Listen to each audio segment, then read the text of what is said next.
শুধু এখানেই শেষ না, এই মাহফিলে যারা এসেছেন সকলেই এক খতম করে করে কোরআনুল কারীমের সওয়াব পেয়েছেন। কিভাবে বলেন তো, বলতে পারবেন? মাশাআল্লাহ। কিছু ভাই বলতেছে সূরাতুল ইখলাস কয়বার পড়ছি? কারণ আছে, কারণ আছে। সূরাতুল ইখলাস আমি চাইলে নাও পড়তে পারতাম। কেন পড়েছি? আমার উপকার হয়েছে, আপনাদের উপকার হয়েছে, আমিও সওয়াব পেয়েছি, আপনারাও সওয়াব পেয়েছেন। এই মাহফিলে যত আল্লাহর বান্দারা আসছেন সকলেই এক খতম করে করে কোরআনুল কারীমের সওয়াব পেয়েছে। সবাই মিলে এক খতম না, এক একজন এক এক খতম। তো যে মজমার মধ্যে এতগুলো খতমে কোরআনের সওয়াব হয়, ওই মজমার মধ্যে দোয়া করলে আল্লাহ সেই দোয়া ফিরিয়ে দিতে পারে? যেটা বলেন পারে। তাহলে আমরা শেষ মোনাজাত দিয়ে যাব ইনশাআল্লাহ।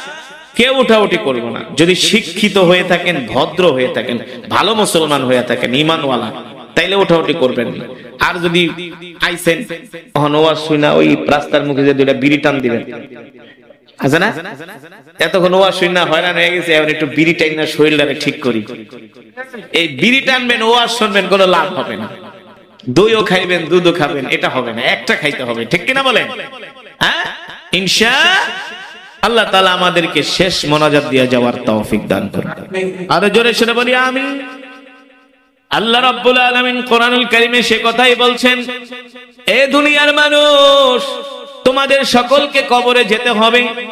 ইয়া আইয়াতুহান নাফসুল মুতমাইন্না, ইয়া আইয়াতুহান নাফসুল মুতমাইন্না ইরজিই ইলা রাব্বিকি রাদিয়াতাম মারদিয়া ফাদখুলি ফি ইবাদি ওয়াদখুলি জান্নাতি। আল্লাহ তাআলা মালাকুল মউতকে বলবে, এ মালাকুল মউত, এ আজরাইল, সাবধান, ওই বান্দা আমার খুব পেয়ারা বান্দা। মৃত্যুর সময় তার জান এমন করে বের করবি, একটা মাসুম বাচ্চা যেমন করে মায়ের স্তনের দুধ খেতে খেতে ঘুমায় যায়, ঠিক কিনা বলেন? আমার নেককার বান্দার জানটা ওইভাবে কবজ করবি, আমার বান্দা যাতে কষ্ট না পায়। আর যারা বদকার হবে, আল্লাহ তাআলা মালাকুল মউতকে বলে, যা বড় রড লইয়া যা। কি নিয়ে যা? বড় বিএসআরএম রড নিয়ে যা, পাছার উপর পিটা। বুঝেন নাই? পিটা। মালাকুল মউত যখন লোহার রড নিয়ে আসে, বিশাল দেহ নিয়ে আসে, বাবারে হাসার কথা না রে বাবা, হাসার কথা না। একবার চিন্তা করেন এই অবস্থাটা কি অবস্থাটা হয়। আল্লাহ নবী বলেছেন, বদকাররা মালাকুল মউতকে দেখার পরে কলিজা শুকায় যায়। এই কারণে দেখবেন কিছু মানুষ মৃত্যুর আগে চোখগুলো বড় বড় করে তাকায়, হতাশ হয়ে যায়, ঠিক কিনা বলেন? পেরেশান হয়ে যায় মালাকুল মউতকে দেখলে। আল্লাহর নবী বলেন, ওই সময় যদি সারা পৃথিবীর আটলান্টিক সমুদ্রের পানিও যদি তাকে পান করে দেওয়া হয়, তার পিপাসার স্বাদ মিটবে না। সে মালাকুল মউতকে দেখলে এতটা ভয় পায়। আল্লাহ নির্দেশ দেয়, মালাকুল মউত, ওর সাথে ভালো আচরণ হবে না, এখানেই ওর জীবনের সমাপ্তি। যা, ওর জানটা এমন ভাবে কবজ করবি যাতে ওর কলিজাটা ছিঁড়া যায়। মালাকুল মউত আইসা লোহার রড দিয়া পিটায় পিটায় তার রূহটাকে বের করে। রূহ বের হতে চায় না, কারণ রূহ জানে দেহ থেকে বের হইলেই তো মায়ের শুরু হয়ে যাবে, ঠিক কিনা বলে? আল্লাহ রাব্বুল আলামিন বলে, দুনিয়ার মানুষ, আমার সাথে গর্ব করিস না, অহংকার করিস না, আমার হুকুম ছেড়ে দিস না, আমার বিধানকে অমান্য করিস না। এবার মালাকুল মউত তার রূহটা বের করবে। রূহটা বের করার পরে ওই রূহটা এমন ভাবে ভয় পাবে, মৃত ব্যক্তিটার শরীর এমন ভাবে ব্যথা হয়ে যায়। রূহটাকে বের করার পরে আল্লাহর রাসূল বলেন, ওই সময় একটা মানুষ এমন নিজেকে একাকিত্ব মনে করে, অসহায় মনে করে, সারা পৃথিবীতে কোনোদিন সে এমন অসহায় ছিল না। কিন্তু যারা জান্নাতি, তাদের কোনো চিন্তা নাই, তাদের কোনো টেনশন নাই। মৃত্যুর সাথে সাথে কবরের মধ্যে শোয়ানোর সাথে সাথে তাদেরকে জান্নাতের বিছানায় শোয়াও দেওয়া হবে। আল্লাহু আকবার, জোরে বলেন আল্লাহু আকবার। আমি যে কোরআনুল কারীমের তেলাওয়াত করেছি, এই কোরআন হলো আল্লাহর জবানের কালাম। যারা দুনিয়ার জমিনে আল্লাহর কোরআনকে ভালোবাসবে, ইদা উদিআল মাইয়িতু ফি কবরিহি জাআল কুরআনু ইনদা রাসিহি। আল্লাহর নবী বলেন, যারা দুনিয়ার জমিনে কোরআনকে ভালোবাসবে, যারা দুনিয়ার জমিনে কোরআনকে ভালোবাসবে, আগে ভালো করে কথাটা বুঝে রাখেন, যারা দুনিয়ার জমিনে আল্লাহর কোরআনকে ভালোবাসবে, এই কোরআনের তেলাওয়াত করবে, এই কোরআনের ওয়াজ শুনবে, সেই অনুযায়ী আমল করবে। কি করবে?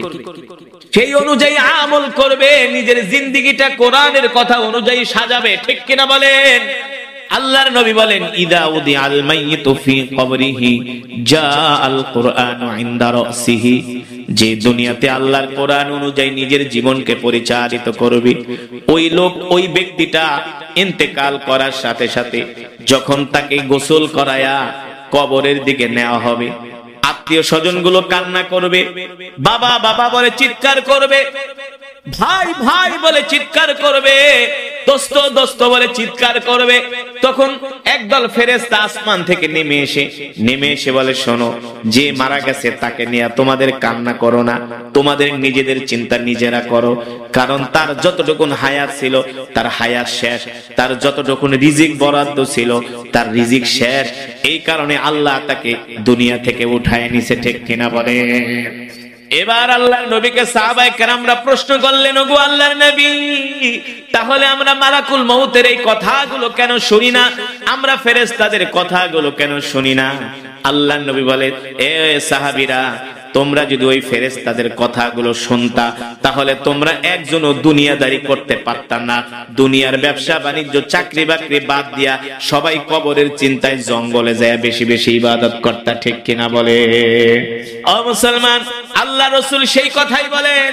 তাদের জন্য সুসংবাদ, তাদের জন্য খুশির খবর, তাদের জন্য খুশখবরি, ইদা উদি আল মাইয়িতু ফি কবরিহি জাআল কুরআনু ইনদা রাসিহি। আল্লাহ নবী বলেন, যারা এই দুনিয়ার জমিনে কোরআনের জন্য নিজেদের জান দিয়েছে, কোরআনের জন্য নিজেদের মাল দিয়েছে, কোরআনের জন্য রক্ত দিয়েছে, ঠিক কিনা বলেন? কোরআনের জন্য জেল খেটেছে, কোরআনের জন্য নিজের জীবনটাকে আল্লাহর রাস্তায় বিলীন করে দিয়েছে, কোরআন অনুযায়ী জীবনে কোনোদিন গুনাহ করে নাই, এই চোখ দিয়া কোনোদিন হারাম জিনিস দেখে নাই, এই পা দিয়া কোনোদিন হারাম কাজে যায় নাই, এই হাত দিয়া কোনোদিন হারাম জিনিস ধরে নাই। আল্লাহর নবী বলেন, তাদের জন্য সুসংবাদ হলো, ইদা উদি আল মাইয়িতু ফি কবরিহি জাআল কুরআনু ইনদা রাসিহি। এই হামিলে কোরআন যখন মারা যাবে, মারা যাওয়ার পরে আত্মীয় স্বজন যখন তাকে কবরের দিকে নিয়ে যাবে, কি করবে? আত্মীয় স্বজন যখন তাকে কবরের দিকে নিয়ে যাবে, সে সব দৃশ্যগুলো দেখবে। সে মনে করবে আমি ঘুমায় আছি, ঘুমের ভিতরে স্বপ্ন দেখতেছি। আমরা অনেক সময় ঘুমের ভিতরে মরে গেছি, দেখি কি দেখি না? নিজেই মরে গেছি দেখি, আবার নিজেকে গোসল দিতেছে না দেখি, কবরের দিকে নিতেছে দেখি, পরে সজাগ হয়ে দেখি না আমি বিছনায় ঘুমায় আছি, ঠিক কিনা বলে? আল্লাহ নবী বলেন, একজন মানুষ যখন মারা যায়, যদি সে নেককার হয়, সে মনে করবে ঘুমায় আছে, তাকে কবরের দিকে নিতেছে ঘুমায় আছে। যখন চূড়ান্ত পর্যায়ে আত্মীয় স্বজনরা কবরের ভিতরে নেমে যখন গামছা দিয়া চেঙ্গুলা করে তাকে কবরে শোয়ানো হবে, যখন মাথার উপরে বাঁশের ছাউনি দেয়া হবে, কলা পাতা বিছিয়ে দেওয়া হবে, তখন ওই মানুষটা এতটা একাকিত্ব হয়ে যাবে, তখন চিল্লায় চিল্লায় বলে, এ সন্তান, আমাকে তোরা একা একা কবরে রাইখা যাইস না, এ ভাই আমাকে তোরা কবরে রাইখা যাইস না, বাবা গো কবরে আমাকে এইভাবে রেখে যেও না, ও আমার দোস্তরা আমাকে এইভাবে কবরে রেখে যেও না। সে চিৎকার করতে থাকে, এই কবরে আমি কিভাবে থাকবো? আল্লাহ, কতটা অসহায় অবস্থা! প্রত্যেকটা মানুষেরই অবস্থা হবে, সবারই অবস্থা হবে। যখন কবরের ভিতরে আমরা রাখি তখন সে ভয় পায় না, যখন বাঁশের ছাউনি দিয়া দিই তখন মনে করে যে আর তো বাঁচার উপায় নাই, তখন সে ইয়া নাফসি বলে, চিৎকার করতে থাকে, আমাকে এইভাবে একা করে তোমরা যেও না, এই কবরে আমি কিভাবে একা একা থাকবো? আল্লাহ, এই কবরটা আমাদের জন্য জান্নাতের বাগান বানায় দিয়ে। আরো জোরে শুনে বলি আমিন।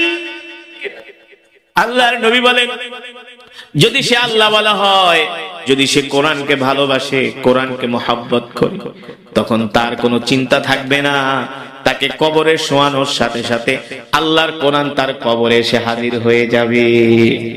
একটু আগে আমি আপনাদেরকে যেই কোরআন শোনাইলাম, এই আল্লাহর কোরআন তার কবরে আইসা তার মাথার সামনে দাঁড়ায়া যাবে। ইদা উদি আল মাইয়িতু ফি কবরি জাআল কুরআনু ইনদা রাস। এই কোরআন তখন কবরের ভিতরে আলো দিবে। সুবহানাল্লাহ। কবরের ভিতরে তো কোনো বাতি থাকবে না, থাকবে? কারেন্টের ব্যবস্থা থাকবে নাকি? অন্ধকার কবর, যেখানে নাই কোনো বাতি, নাই কোনো সাথী, নাই কোনো বন্ধু বান্ধব, আত্মীয় স্বজন, যেই কবরের নাই কোনো দরজা, নাই কোনো জানালা। আল্লাহ, দেখেন মাটি থেকে মাত্র 3 হাত মাটির নিচে, না জমিন থেকে মাত্র 3 হাত মাটির নিচে। আজ পর্যন্ত আমেরিকার বিজ্ঞানীরা, ফ্রান্সের বিজ্ঞানীরা, জার্মানের বিজ্ঞানীরা, এমনকি পৃথিবীর সবচেয়ে জ্ঞান বিজ্ঞানে উন্নত সাধন করেছে চায়না, ইসরায়েল, এত জ্ঞান বিজ্ঞানে এত কিছু তারা আবিষ্কার করলো, উদ্ভাবন করলো, আজ পর্যন্ত তারা বলতে পারলো না জমিন থেকে মাত্র 3.5 হাত মাটির নিচে কি হচ্ছে। পারছে বের করতে? পারে নাই, পারবেও না কোনোদিন। এতদিন আমেরিকার বিজ্ঞানীরা বলেছে মানুষ মারা গেলেই শেষ। এই গত 1 সপ্তাহ রিপোর্টে তারা বলেছে মানুষ মারা যাওয়ার পরেই শেষ হয়ে যায় না, সে আরো কিছুক্ষণ বেঁচে থাকে। মানে কবরে আপনি কি মরে গেছেন মানে কি শেষ নাকি, কি মনে করছেন? আসল ধরা আছে কি আছে না? কবরের ভিতরে আপনার 3টা প্রশ্ন জবাব দিতে হবে কি হবে না? এর আগে কি আল্লাহ আপনাকে ছাড়বে নাকি? করে বের করেছে মানুষ মারা যাওয়ার কিছুক্ষণ হচ্ছে জীবিত থাকে। কেন জীবিত থাকে? যখন তাকে কবরের মধ্যে শোয়ানো হয়, আবার তার আত্মাটা তার মধ্যে ফিরায় দেওয়া হয়। কেন? 2জন ফেরেশতা আসে তাকে প্রশ্ন করার জন্য, মার রব্বুকা ওয়া মান দীনুকা ওয়া মান নাবিয়ুকা। যুবক, ও দোস্ত, ও বন্ধু, এই কবর এমন এক ঘর যেখানে নাই কোনো বাতি, নাই কোনো সাথী। কবর আমাদের প্রতিদিন ডাকে, ইয়া আইয়ুহাল ইনসান আনা কবরুল ওয়াহিদা, আমি কবর একাকিত্বের ঘর। ইয়া আইয়ুহাল ইনসান আনা কবরুল গুরফা, আমি কবর অন্ধকার ঘর। সাবধান সাবধান, এই কবরে আলো ছাড়া এসো না। সাবধান সাবধান, এই কবরে বিছানা ছাড়া এসো না। সাবধান সাবধান, কবরের পাথেও ছাড়া কবরে আইসো না, তাইলে কিন্তু উপায় নাই। ঠিক কিনা বলেন? যেই কবরের ভয়ে আমাদের আম্মাজান হযরত খাদিজাতুল কুবরা রাদিয়াল্লাহু তাআলা আনহা যেই কবরের ভয়ে এত ভীত সন্ত্রস্ত ছিলেন, কেমন ভয় পেয়েছেন আম্মাজান। ইন্তেকালের আগে আল্লাহ নবীকে ডাক দিছে, ওগো প্রাণের স্বামী এদিকে আসেন, আমার যত সম্পদ ছিল সব সম্পদ আমি আল্লাহর রাস্তায় দান করে দিছি, আপনি তো আমাকে ভালোবাসেন। আল্লাহ নবী ডাক দিয়ে বলে, খাদিজা রে, আমি যে তোমাকে কত ভালোবাসি আল্লাহ ছাড়া কেউ জানে না। আমি যে তোমাকে কত ভালোবাসা বিবাহ করেছি। আম্মা জান খাদিজা বলে, ওগো প্রাণের স্বামী, যদি আপনি আমাকে ভালোবাসেন আমি আপনার কাছে 3টা জিনিস চাইবো। আল্লাহ নবী বলে, খাদিজা তুমি কি চাইবা? বলে, 1 নম্বরে আমি যখন মারা যাব আপনার শরীরের জুব্বাটা দিয়া আমাকে কাফনের কাপড় পরায় দাফন দিবেন। আপনার শরীরের জুব্বা দিয়া কি করবেন? কাফনের কাপড় বানায় আমাকে দাফন দিবেন। 2 নম্বরে আপনি আমাকে কবরে শোয়ানোর জন্য যে কবরটা খনন করবেন, এই কবরের চতুর্পাশে আপনি কিছুক্ষণ হাঁটবেন কবরে নেমে। আল্লাহ নবী বললেন, ঠিক আছে। 3 নম্বরে বলে, আপনি আমাকে কবর দেওয়ার সাথে সাথে চলে আসবেন না, কিছুক্ষণ সময় কবরের সামনে দাঁড়ায় থাকবেন। আল্লাহ নবী বললেন, কেন খাদিজা? বলে, আপনি আমার কবরের যে 3টা প্রশ্ন করবে, এই 3টা প্রশ্নের জবাব আপনি নিজে দিয়ে দিবেন। ঠিক। আল্লাহ নবী জিজ্ঞেস করলেন, খাদিজা রে, আমি যদি আমার জুব্বা দিয়া কাফনের কাপড় বানায় তোমাকে দাফন দিয়েতে করে তোমার কি হবে? আম্মা জান খাদিজা বলে, ওগো আল্লাহর নবী, আমি যদি জাহান্নামী হয়ে যাই তাহলে জাহান্নামের আগুনের এত বড় সাহস নাই, আল্লাহর নবীর জুব্বা মোবারকে জাহান্নামের আগুন লাগবে। ঠিক কিনা বলেন? জাহান্নামের আগুনের এত বড় ক্ষমতা নেই যে আল্লাহর নবীর জুব্বা মোবারকে জাহান্নামের আগুন ধরবে। আল্লাহ নবী বললেন, ঠিক আছে। 2 নম্বরে আমি তোমার কবরের চতুর্পাশে হাঁটলে কি হবে?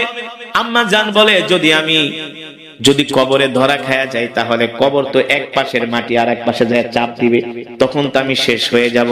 যদি আপনার পা মোবারক ওই কবরের মাটির পাশে লাগে তাহলে এক পাশের মাটি কোনো সময় আরেক পাশে আসার সাহস পাবে না। আল্লাহু আকবার। যেখানে আল্লাহর নবীর বরকতি পা মোবারক লিখেছে। ঠিক কিনা বলে?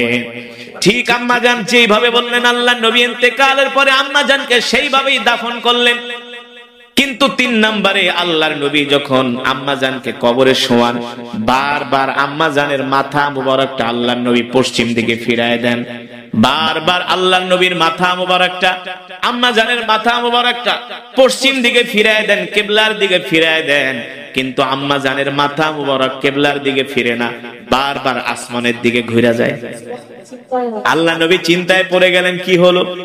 আমার খাদিজার মাথাটা কেন কিবলার দিকে ফিরে না, আসমানের দিকে হয়ে যায়? কারণ কি? আল্লাহ ফেরেশতা দিয়া ঘুরায় দেয়। সুবহানাল্লাহ বলেন। আল্লাহর নবী যখন টেনশনে পড়ে গেলেন, আল্লাহ তাআলা জিবরাইলকে পাঠাইলেন, হে জিবরাইল যাও যাও আমার হাবিবকে যে বলো আমার হাবিব যাতে কষ্ট না পায়। আমি চাই না আমার খাদিজার মাথাটা চেহারাটা কিবলার দিকে থাকবে, আমি চাই আমার খাদিজার চেহারাটা আসমানের দিকে থাকবে, কারণ আমি আল্লাহ স্বয়ং আরশ থেকে তাকায়া তাকায়া আমি আমার খাদিজার চেহারাটা দেখব। আমার খাদিজা দ্বীনের জন্য ইসলামের জন্য আমাকে এত ভয় করেছে। আল্লাহু আকবার। আল্লাহ নবী আম্মা জান খাদিজাকে কবর দিয়া তার কবরের পাশে দাঁড়ায় আছি। আল্লাহ নবী যায় না, কান্না করতেছে। আল্লাহ জিবরাইলকে পাঠায় দিয়েছে, জিবরাইল যাও আমার হাবিব কান্না করে কেন?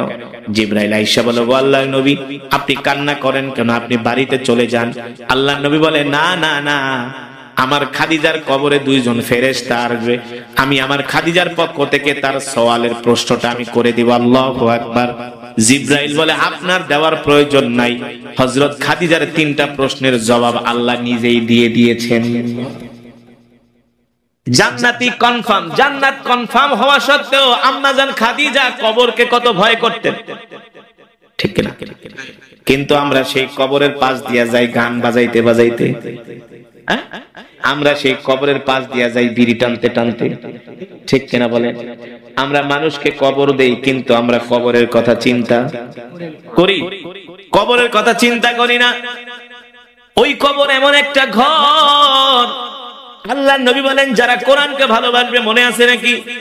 ইদা উদিয়াল মাইয়িতু ফি কবরিহি জাল কুরআন ইনদা রাসিহি। আল্লাহর নবী বলেন যারা কোরআনকে ভালোবাসবে, কোরআনকে মহব্বত করবে, তাদেরকে কবরে শোয়ানোর সাথে সাথে কবরে যখন তাদেরকে মাটি দিয়া মানুষগুলো চলে আসবে, এই কবরটার মধ্যে আল্লাহর কোরআন তার মাথার সামনে যায় দাঁড়ায় যাবে। আল্লাহর কোরআন ডাক দিয়া বলবে, বন্ধু তুমি চিন্তা করো না, টেনশন করো না, তুমি ঘুমাও, আমি তোমাকে পাহারা দিতেছি। আল্লাহু আকবার। যখন দুইজন ফেরেশতা কবরে আসবে 3টা প্রশ্ন করার জন্য, আল্লাহর কোরআন বলবে, এ ফেরেশতারা মিন আইনা জিতা, কোত্থেকে এসছো? বলে জিনা মিনাল আরশ, আমরা আরশ থেকে আসছি। কেন কেন?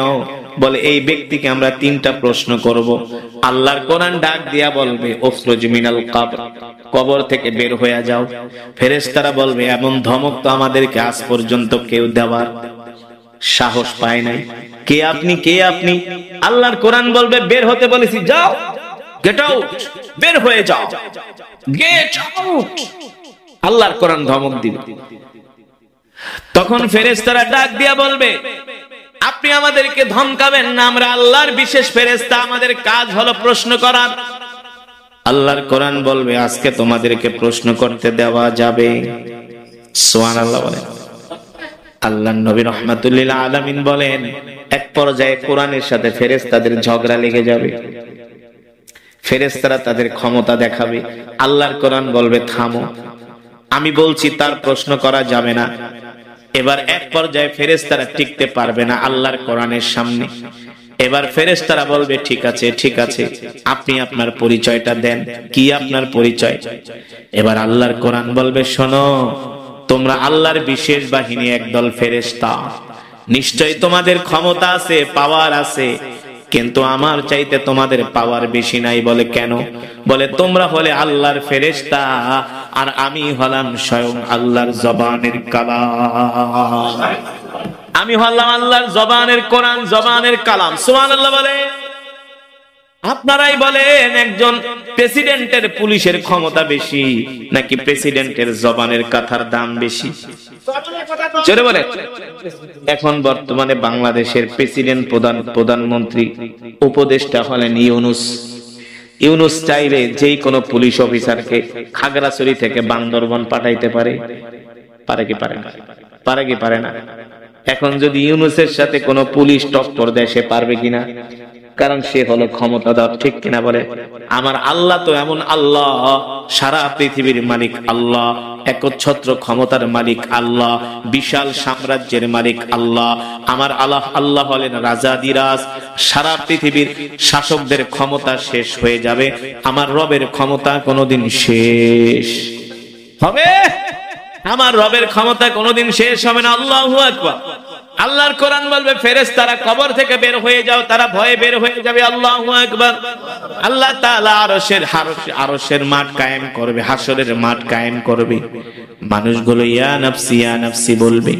আল্লাহর কোরআন বলবে দোস্ত তুমি ভয় করো না, আমি তোমার সাথে আছি। আল্লাহর কোরআন তার হাত ধরে মিজানের পাল্লার কাছে নিয়ে যাবে। মিজানের পাল্লায় নিয়োজিত যে ফেরেশতারা থাকবে তাকে দেখার পরে বলবে যান, আপনার আমলনামা মিজানের পাল্লায় দেওয়ার প্রয়োজন নাই, কারণ স্বয়ং আপনার সাথে আল্লাহর কোরআন আছে। এবার যাবে জাহান্নামের কাছে। জাহান্নামের দারোয়ানরা বলবে যান, আপনাকে জাহান্নামের ভিতরে নিক্ষেপ করা হবে না, কারণ আপনার সাথে স্বয়ং আল্লাহর কোরআন আছে।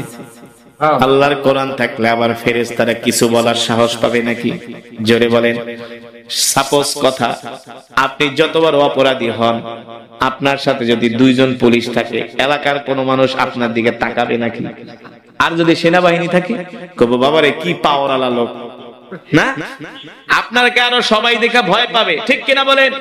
ঠিক এই কোরআন হলো আল্লাহর জবানের কালাম। সুবহানাল্লাহ বলেন।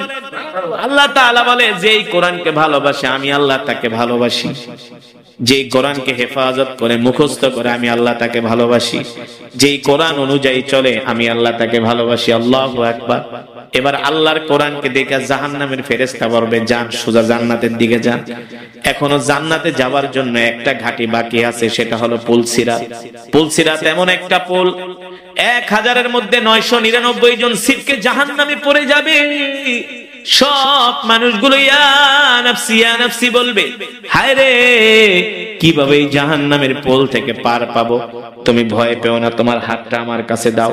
তার হাত ধরে চোখের পলকে পুলসিরাতের পোল পার করে দিবে, আর জান্নাতে যাওয়ার জন্য তার কোনো বাধা নাই। এবার সরাসরি জান্নাতে ঢুকে যাবে। জান্নাতের নাজ নিয়ামত দেখা এত আনন্দিত হবে, এত পুলকিত হবে, তার আর কোনো চিন্তা নাই। সুবহানাল্লাহ বলেন। যারা বিদেশ সফর করছেন তারা জানেন অনেক দেশের ইমিগ্রেশন অনেক হার্ড হয়। কি হয়? হার্ড বোঝেন তো? খুব কঠিন, অনিশ্চিত। আপনি বাংলাদেশ থেকে বিমানে উঠছেন, আপনি সিঙ্গাপুর ঢুকতে পারবেন কিনা, আমেরিকায় ঢুকতে পারবেন কিনা, অনিশ্চিত। এত সোজা ইমিগ্রেশন অফিসার আপনাকে অনেক প্রশ্ন করবে। একটা প্রশ্নের উত্তর যদি দিতে না পারেন, এই যে 22 ঘন্টা জার্নি করে গেলেন বাংলাদেশ থেকে আমেরিকা, আবার আপনাকে ব্যাক পাঠায় দিবে। এমন কত বাংলাদেশের কত এসপি ডিসি সচিবরে পর্যন্ত এয়ারপোর্টে আটকায় দিছে, বিদেশে ঢুকতে দেন, যাও বাংলাদেশ। তখন তার কাছে কেমন মনে হয়? ওই সময় মনে হয় যে মরে যাওয়া ভালো। এত ঘন্টা জার্নি করে যদি আপনি ঢুকতে না পারেন, এর চেয়ে কষ্ট আছে? যখন আমরা বিদেশে যাই মাঝে মাঝে, যখন শুনি এয়ারপোর্ট খুব গরম, এয়ারপোর্ট কি ইমিগ্রেশন অফিসার খুব গরম, সবাইকে খুব পাসপোর্ট দেখে এই প্রশ্ন করে ওই প্রশ্ন করে। যখন সে ইমিগ্রেশন অফিসার সিলডা মাইরা পাসপোর্ট দেখ, আরে পাচ্ছি, দোস্তরে ফোন দেয়, দোস্ত আমি কিন্তু ইমিগ্রেশন পার হয়ে গেছি, তুই তাড়াতাড়ি গাড়ি লয়ে আয়। কফির দোকানে যায়, কফি খায়, বাপের ফোন দেয়, মায়ের ফোন দেয়, মা ঢুকে গেছি বিদেশে। বুঝেন নাই?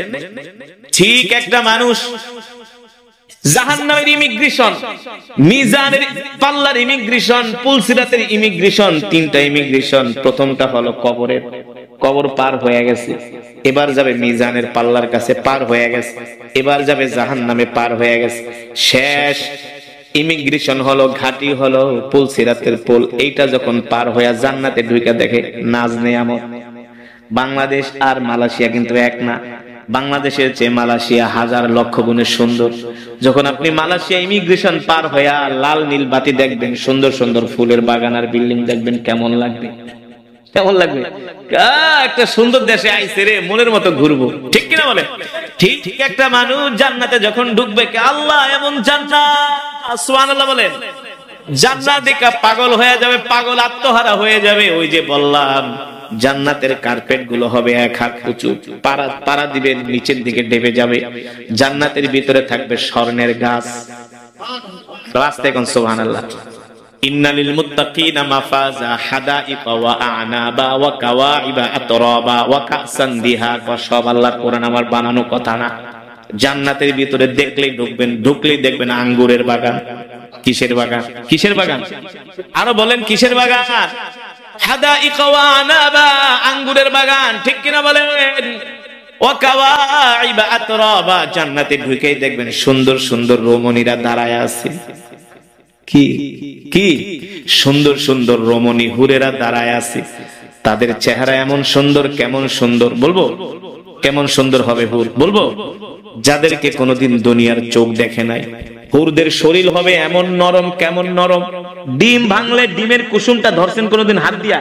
হলুদ অংশটা ডিম ভাঙলে ডিমের হলুদ অংশ কুসুমটা যেমন নরম, হুরদের শরীরগুলো হবে এমন নরম। হুররা এত সুন্দরী হবে, তাদের হাড্ডির ভিতরে যে মগজ আছে সেই মগজ পর্যন্ত দেখা যাবে। সুবহানাল্লাহ। হুরদের দাঁতের আলোতে পুরা পৃথিবী আলোকিত হয়ে যাবে। হুরদের চুলগুলো থাকবে গোল্ড কালারের। ফর এক্সাম্পল, মেয়েরা দেখবেন গোল্ড কালার করে চুলে, করে কি করে না? কেন করে? কালো চুলের ভিতরে একটু গোল্ড কালার করলে দেখতে ভালো লাগে, ঠিক কিনা বলেন? জান্নাতীদের চুলগুলো থাকবে স্বর্ণের মতো চিকচিক করবে। আল্লাহ তাআলা এক একজন বান্দাকে কম হলেও 70টা হুর দিবে। হুরগুলো ডাকবে, আসো আমার কাছে, আসো আমার কাছে, আসো এই ঘরে, আসো ওই ঘরে আসো। কেমন লাগবে? কেমন? এই সলিমুদ্দিরা কথা কয় না, কেমন লাগবে? 70 জনে ডাকবে, 70 জনে কোন হুজুর দুনিয়াতে একটা করছি, আরো তো একটা করতে মন চায়, কিন্তু বইয়ের ডরে মুখ খোলে না, ঠিক কিনা বলে? বিয়ে একটা করছেন, আর একটা করতে মন চায়, বুক ফাটে তো মুখ কথা কয়। যে কয় যে হুজুর বিয়ে আমি একটা করছি আর করতে মন চায় না, তাইলে বুঝবো এটা 1 নাম্বার পুরুষ না, ঠিক কিনা বলেন? আর যে একটা করার পরে বলবে আমার আরো একটা করতে মন চায়, আরো একটা, আরো একটা, কয়টা পর্যন্ত জায়েজ আছে? জোরে বলেন। মা বোনেরা, আপনারা আবার আমার বিরোধিতা করেন না যে হুজুরে কি কোন, আপনাকে 4টার দরকার নেই, একটাই করেন। কিন্তু যদি আল্লাহর রাসূল বলছেন 4টা জায়েজ আছে, ঠিক আছে, কিন্তু যদি তুমি একটা নিয়ে সন্তুষ্ট থাকো, তাকে পরিপূর্ণ দেওয়ার পরে যদি প্রয়োজন ইনসাফ করতে পারো তাইলে করবা, এছাড়া না। আল্লাহর নবী বলেন 70টা করে হুর দেওয়া হবে। 70টা হুর, এক এক হুর ডাকবে, আসো আমার ঘরে, আসো আমার ঘরে আসো। মা বোনেরা আবার মনে করেন ওই জায়গায় হিংসা করবেন, ওখানে হিংসার কোনো সুযোগ নাই। হিংসা অহংকার সব দুনিয়াতে, জান্নাতে কোনো হিংসা অহংকার। এক একজন পুরুষ হয়ে যাবে 25 বছরের যুবক। কত বছরের? ওয়াকাওয়াইবা আতরাবা। এবার 25 বছরের সাথে কয় বছর মিলে? 18 বছর। জান্নাতের হুর গুলো থাকবে 18 বছরের। ওয়াকাওয়াইবা আতরাবা। এক একজনের চেহারা এমন সুন্দর, আল্লাহু আকবার। এমন সুন্দর, এমন সুন্দর চোখগুলো, এমন সুন্দর চোখগুলো, এত সুন্দর চেহারাটা, এত সুন্দর, মানুষ পাগল হয়ে যাবে। আল্লাহর নবী বলেন একটা হুর যদি জান্নাতে আয়েশা শুধু উকি মারত, তার দাঁতের আলোতে সারা পৃথিবী আলোকিত হয়ে যেত। এত সুন্দর। এই হুর কারা পাবে? যারা দুনিয়াতে বেশি বেশি গাঞ্জা খাবে, ফেন্সিডিল খাবে, মদ খাবে, মমতাজের গান শুনবে, পিঠা লাল করে ফেলাইবে, ঠিক কিনা বলে? এই হুর কারা পাবে? যারা তাহাজ্জুদের নামাজ পড়বে, ফজরের নামাজ পড়বে, এশারের নামাজ পড়বে, শীতের ভিতরে ঠান্ডা পানি দিয়ে ওযু কইরা, যারা সকাল সন্ধ্যা কোরআন পড়ে, কোনো গুনাহ করে না, কোনো বেগানা মহিলার দিকে তাকায় না, সিগারেট খাইতে মন চায় খায় না, ঠিক কিনা বলেন? বন্ধু বান্ধবের সাথে খারাপ আড্ডায় যায় না, ঠিক কিনা বলেন? আজান দিলে সবার আগে আগে মসজিদে চলে আসে না?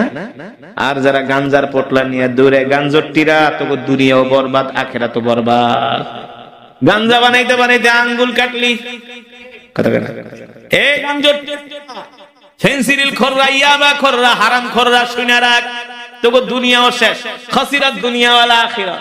না দুনিয়া পালি না আখিরাত পালি, ঠিক কিনা বলেন? যদি আখিরাত পাইতে চান দুনিয়াকে ছেড়ে দেন, ঠিক কিনা বলেন? 5 ওয়াক্ত নামাজ আজ থেকেই ধরেন, ঠিক কিনা বলেন? এবার যখন কোরআন তাকে জান্নাতে ঢুকায় দিবে, এবার জান্নাতে ঢুকায় দেওয়ার বলবে, দোস্ত তুমি না থাকলে তো আমার অবস্থা খারাপ হয়ে গেছিল, কবরে ঢুইকাই দেখি অন্ধকার, কিছু দেখা যায় না, তুমি আইসা কোরআনটাকে আলোকিত, কবরটাকে আলোকিত করলা, তুমি তো জাহান্নামের আগুন থেকে বাঁচাইলা, মিজানের পাল্লা থেকে বাঁচাইলা, তুমি তো আমাকে পুলসিরাতের পুল পার করে জান্নাতে ঢুকাইলা। কি তোমার পরিচয়? কোথায় তোমার বাড়ি? কোথায় তোমার ঘর?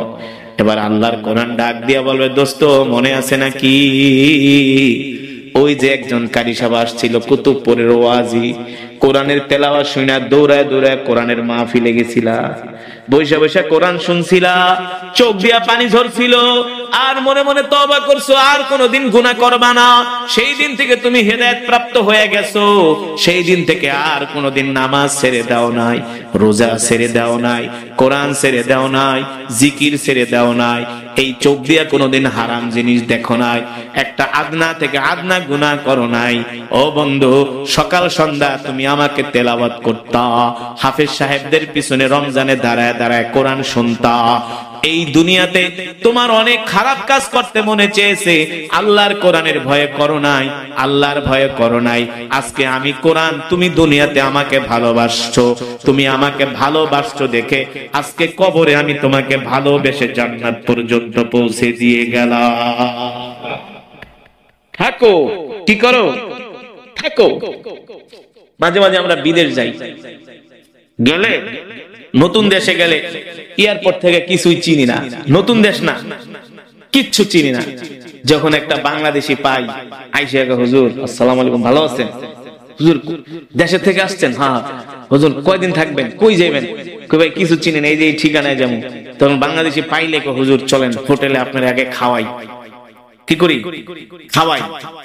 এবার বিদেশ গেছি, মালয়েশিয়া এক বাঙালি আমার আইসা পিছন থেকে জড়া যাচ্ছে, হুজুর কই যাবেন? আমি বলছি কুয়ালালামপুর। হুজুর আসেন, আমার গাড়ি আপনার জন্য রেডি। আমি কই না, আমি তো যাব আমার মতো করে। না হুজুর, আমি আপনার হোটেল পর্যন্ত পৌঁছাই দিই। হ্যাঁ, অপরিচিত ঢাকা শহরে তো 52 বাজার 53 গলি চিনে না অনেকে, গ্রামের থেকে আইলে গোলক দাদায় পড়ে যায়, ঠিক না? তো বিদেশের ব্যাপার, তখন যদি একটা লোক পান পরিচিত, আপনাকে যদি আদর করে, তাহলে কেমন মনে হবে? আর কোনো চিন্তা লাগবে? ভাই আপনি যতক্ষণ আছেন কোনো চিন্তা, আল্লাহর কোরআন সেই দিন আপনাকে আমাকে পথ দেখায় দেখায় জান্নাত পর্যন্ত পৌঁছে দিবে। কিন্তু জান্নাত পর্যন্ত তো যে পৌঁছে দিবে ঠিক আছে, কিন্তু সেই কোরআনকে তো দুনিয়াতে ভালোবাসতে হবে, ঠিক কিনা বলেন? দেখেন কিছু মানুষ ওয়াজ একটু শুনেই গেছে, আছে না, একটু ধৈর্য কুলায় নাই। আর যদি আজকে আর্জেন্টিনা ব্রাজিলের ফুটবল খেলা হইতো, রাত 3টা পর্যন্ত জায়গা জায়গা খেলা দেখত, কোন নায়িকা গায়িকা যদি এখানে নাচ দিত, দেখতেন ওরে বাবা, এলাকার সব কুত্তা কাত্তি সবাই পড়তো, ঠিক কিনা বলেন? হুমরি খায়া পড়তো। হ্যাঁ, রাত 3টা পর্যন্ত, আরো রাত যত গভীর হয় বিড়ির টান তত বাড়ে, গাঞ্জার মজাটা তো বাড়ে, ঠিক কিনা বলেন? দুনিয়া তো মজা নিবা, আখেরাতেও মজা লইবে, এত সোজা না। আখেরাতের মজা পেতে হলে দুনিয়া বাদ দিতে হবে। রাজি আছে? তাহলে আজকের মাহফিল থেকে আমরা ওয়াদা করব, জীবনে আর যতদিন বাঁচবো কোনদিন আর নামাজ ছেড়ে দিব না। রাজি আছেন? জীবনে যতদিন বাঁচবেন কোনদিন আর নামাজ ছেড়ে দিবেন না। কে কে রাজি আছেন? হাত উঠে আল্লাহকে দেখেন, হাত সোজা করেন, সোজা সোজা ডাক দেন, ইয়া আল্লাহ। আরো জোরে বলুন, ইয়া আল্লাহ। ওয়াদা করলাম আর কোনদিন নামাজ ছেড়ে দিব না, আল্লাহ গুনাহ করব না, আল্লাহ গুনাহ করব না, আল্লাহ গুনাহ করব না। আল্লাহ আমাদের কবুল করে নেন। হাত নামা। নামাজ পড়বেন তো? কয়েকতো কয়েকতো কয়েকতো অনেকের চেহারার দিকে তাকাইতেছি, ভালো মনে হইতেছে না। কয়েকতো? মাশাআল্লাহ, আল্লাহ কবুল করুন। কবরে যেতে না। দেখেন এখন মারা যান সর্বোচ্চ সকাল 9টা, না সর্বোচ্চ সকাল 9টা। এই শরীর থেকে দামি জামা কাপড় গুলো খোলায় ফেলাই। যুবক, তোমার মোটরসাইকেলের মালিক হবে আর একজন, না? তুমি যেই ঘরে ঘুমাতা, অটোমেটিক অন্য জনে এসে তোমার ঘর দখল, তোমার অস্তিত্বই থাকবে। এখন মরে যাবেন, মাইকিং যে করবে সেটাও বলবে অমুকের ছেলে অমুক মারা গেছে। আত্মীয় স্বজন আইসা জিজ্ঞেস করবে না, এই যে মারা গেছে কামাল কোথায়, এটা জিজ্ঞেস করবে। কি বলবে? কি বলবে? লাশটা কোথায়। তার মানে মানুষ মারা যাওয়ার সাথে সাথে তার একটা পরিচয় বিলুপ্ত হয়ে যায়, সেটা হলো নাম। সেটা হলো কি?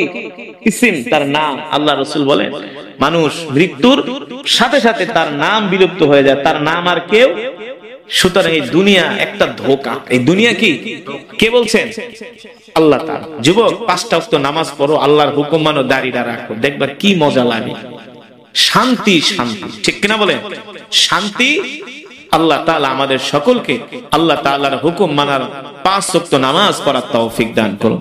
এই মাহফিলকে আল্লাহ কবুল করুন, এলাকাবাসীকে কবুল করুন। এই মজমার এই মাহফিলের যত সওয়াব হয়েছে আল্লাহ তাআলা অত্র এলাকার গোরস্থানে কবরে সকলের কবরের সওয়াব পৌঁছে